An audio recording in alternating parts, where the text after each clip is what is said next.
Hablando de las acciones que puede hacer el Estado, ¿no? para trabajar el tema, estamos viendo recién los 0800. ¿Han habido cambios en ese sentido? Bueno, ¿cómo son valorados por ustedes los profesionales que están en el tema? ¿Y son suficientes? ¿Alcanzan? Mira, es natural que en una época de crisis aumenten los llamados. Y es natural, si yo abro una línea sobre contención emocional, también aumenten los llamados. ¿Se entiende? Digamos, porque la gente se confinó, se obligó a confinar en un buen sentido de la obligación. Entonces, mirar esos indicadores separados del resto conducen a reflexiones que a veces son importantes hacerlas, pero no nos debemos detener ahí. ¿Se entiende? Vuelvo a repetir el concepto que manejamos nosotros. Creo que no es suficiente el sistema sanitario, pero no es suficiente porque ya están todos los atacantes adentro del área. Claro. Entonces, es importante hacer conciencia de eso, empezar a jugar el partido fuera del área, ¿sí? Sacar, y eso somos todos. Es el Estado, ¿sí? Es la sociedad civil, es la sociedad política, son los sindicatos también, ¿sí? Empezar a trabajar, no específicamente el tema del suicidio, empezar a trabajar otros temas conexos. Empezar a trabajar también un poco las emociones, también un poco los dolores, también un poco las alegrías. En otras partes del mundo también se estudia mucho, viene a colación esto, lo que es las épocas de alegrías en términos biológicos. Hay un descenso medido ya a nivel europeo mediante encuestas y otros sistemas, de que los hombres en general entre los 35 y 55 años somos menos felices, digamos, perdemos esa felicidad de la juventud, que luego se recupera a los 60 años por ahí. Entonces esto lo maneja Eduardo Bericat, que es un sociólogo español, que maneja sociología de las emociones. Es decir, entonces en Uruguay hay muchas cosas por hacer, muchas cosas. También hay mucha cosa avanzada, ¿se entiende? Y las preocupaciones vienen en un sentido muy amplio. La semana pasada recibimos de la mesa de claustro de la Facultad de Ingeniería, ¿sí? Que quieren tener una charla con nosotros para informarse del tema. Uno dice, Facultad de Ingeniería, ¿no? Qué raro. Cuando en realidad casos universitarios hay muy pocos en el Uruguay. Pero bueno, se están informando de ese tema y creo que eso va a trascender un poco más. También es importante trabajar el tema del dolor ahí, el tema de las víctimas, si me dejas 30 segundos. Sí. En otros contextos, sobre todo en España, te estoy hablando, la víctima, que es la familia, que son sus amigos, se recontextualiza. No solo porque ellos también tienen un dolor muy importante y hay que sacarlos de ahí, sino porque al resto de las familias nos muestran que esa familia no es una familia de anormales como pensamos nosotros, es una familia normal. Entonces, este fenómeno puede suceder en cualquier familia. Entonces, trabajar el hecho de las familias también nos pone un espejo y eso también es colaborar. ¿Qué porcentaje de colaboración es eso? No sé si es un 1, un 5 o un 10, pero es también trabajar esos temas que cuestan poco, ¿se entiende? En el sentido no solo de la víctima de la familia, sino también de mostrarnos al resto de que esas familias son familias como tu familia, como mi familia y como la familia del cameraman que está ahí atrás.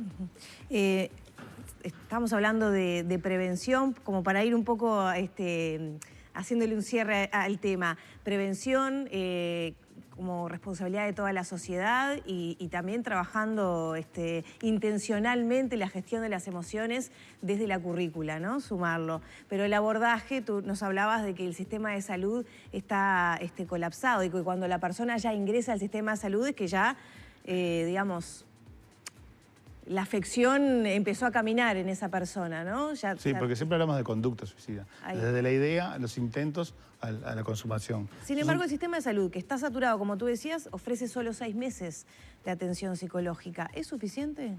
Bueno, soy sociólogo, con eso me estoy excusando también un poco de la pregunta. Ahí depende de lo individual, porque en este tema también los uruguayos juzgamos mucho desde la conducta individual o desde la clínica individual, ¿se entiende? Es decir, el psicólogo y el psiquiatra infieren a la sociedad a partir de su consulta individual, de tu consulta, de mi consulta, en ese sentido. Y ahí es un poco cuando tal vez esas profesiones en general no tienen las armas, ¿sí? O no se nutren de las otras, que a la inversa de ellos vemos lo general y no lo particular. Si es suficiente o no es suficiente, eso depende de cada caso. En principio uno tiende a pensar de que no es suficiente. ¿Por qué? Bueno, las cifras lo dicen. Las cifras en este país rebaten toda política y no soportan ninguna evaluación. ¿Me explico? Sí. Entonces me parece importante recalcarle esa idea de que el sistema sanitario, doy fe de que hacen todo lo posible, ¿sí? Doy fe que hacen todo lo posible y que tal vez si pongamos un año, yo creo que si ponemos 24 meses de atención, no les va a dar. Porque siempre tendemos a psiquiatrizar todo, ¿sí? Y eso también nos reflexionó John García cuando vino la última vez acá. Es que él ve en la consulta de psiquiatra y ve en la consulta de que van jóvenes con 20 años que perdieron la novia. Y él le dice, no, quiero una pastilla porque perdí mi novia, estoy muy deprimido. Él le dice, no, pero muchachos, salí a la vida. ¿Sí? Salí, volví a la vida, andá con tus amigos, esto, y venimos a ver la semana que viene, a ver qué hiciste por la vida. Salí a caminar, vinculate con gente, sí, salí llorar de y copa, transitar el dolor también, ¿no? transitar el dolor, a ver quién te sufrimiento. escucha. Sí. Entonces, hay una continua de que el otro me salve, ¿se entiende? Entonces, en ese sentido, volviendo a tu pregunta original, creo que el sistema sanitario en este país se le pide mucho. Se le pide desde un golpe en la uña, que vamos corriendo a la emergencia para que me curen ya, de la tos que tengo y voy corriendo ya. Bueno, quedó un poco demostrado ahora, ad hoc, digamos, en la pandemia.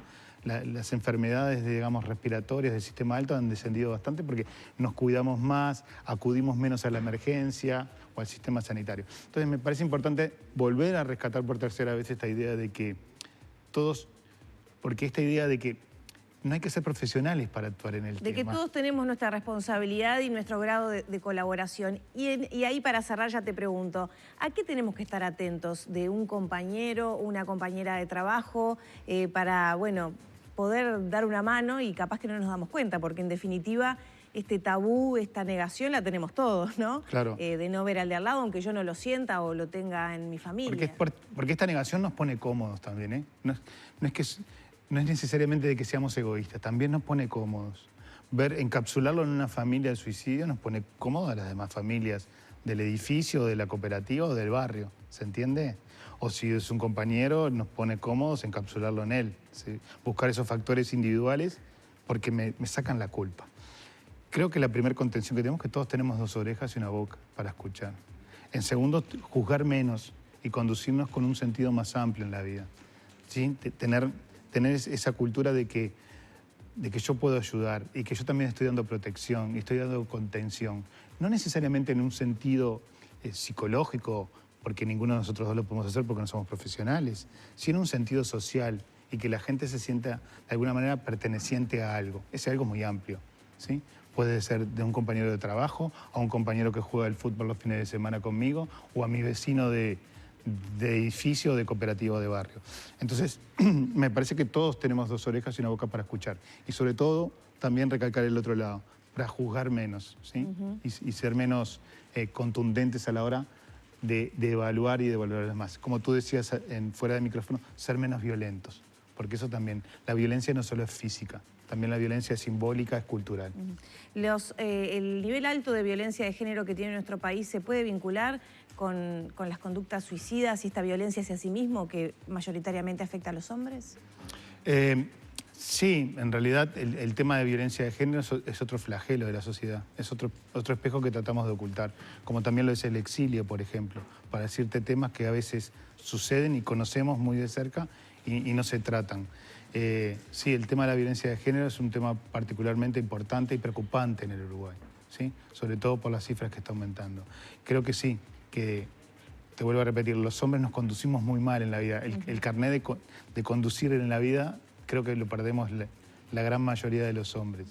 Yo creo que tiene que haber un pequeño vínculo, ¿sí? Por decirlo pequeño, entre lo que es la violencia de suicidio con la violencia con los feminicidios. Son temas que hay que empezar a abordar lentamente, en sus justos carriles, ¿sí? No estigmatizando ni departamentos, ni ciudades, ni a los hombres tampoco, ¿eh? Porque este tema de los hombres es de los hombres, pero también es de la sociedad. En una sociedad habemos hombres, habemos mujeres, ¿sí? Muchísimas gracias. No, gracias a ustedes. Quedan muchísimas preguntas planteadas que seguramente ameritarán un nuevo encuentro para seguir hablando del tema. Encantado. Muchas gracias. Cerramos por aquí la entrevista.